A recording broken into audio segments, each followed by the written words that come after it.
Waarom ben ik hiermee begonnen? 2 jaar geleden kwam ik hier op het eiland. Nou, eerst ga je genieten van alle mooie dingen. Maar op een gegeven moment zie je ook heel veel armoede. En ik kwam dus uit Nederland en dan heb je wel voedselbanken, kledinginzamelacties. En dat was hier niet. En daarom ben ik het eigenlijk begonnen. Dus iets van ja, is hier zoveel armoede. De Voedselbank is een stichting. We zijn een officiële stichting geworden op 25 september 2012. En we hebben een bestuur dat bestaat uit 5 personen. De Voedselbank deelt 1 keer in de maand voedselpakketten uit.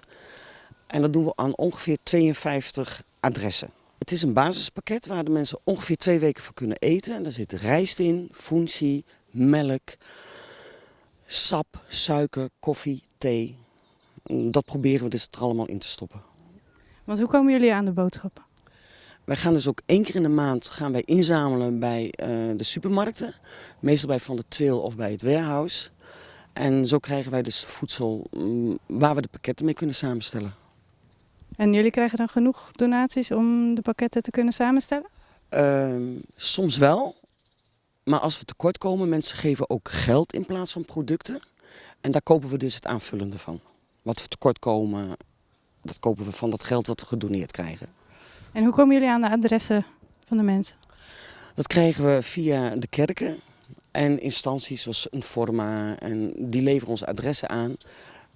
En dan kunnen wij daar pakketten voor maken. Wij zijn begonnen met 19 adressen en we zitten nu op 52. Dat is een stijging binnen een jaar. Dus van bijna 200%. En ik krijg ook vaak telefoontjes als het eind van de maand loopt. Dat ze me bellen van wanneer krijgen we weer de voedselpakketten. En dan zitten ze dus echt zonder. We hebben natuurlijk altijd behoefte aan donaties. En vrijwilligers zijn ook altijd welkom. We hebben een Facebook-site. Dat is dus Voedselbank Bonaire. En ons telefoonnummer.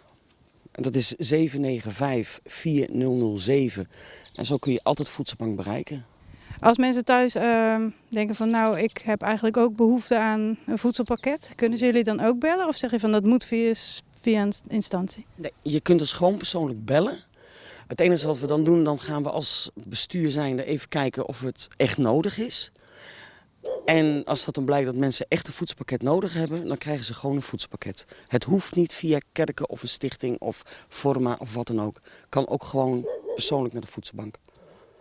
Wat we nu op dit moment het hardst nodig hebben om alle spullen op te slaan en in te zamelen, dat is een pand. En dat pand moet wel goed afgesloten kunnen worden voor ongedierte of tegen ongedierte eigenlijk. En als mensen een pand voor ons hebben, kunnen ze mij bereiken op telefoonnummer 795-4007 of op voedselbankbonaire@gmail.com.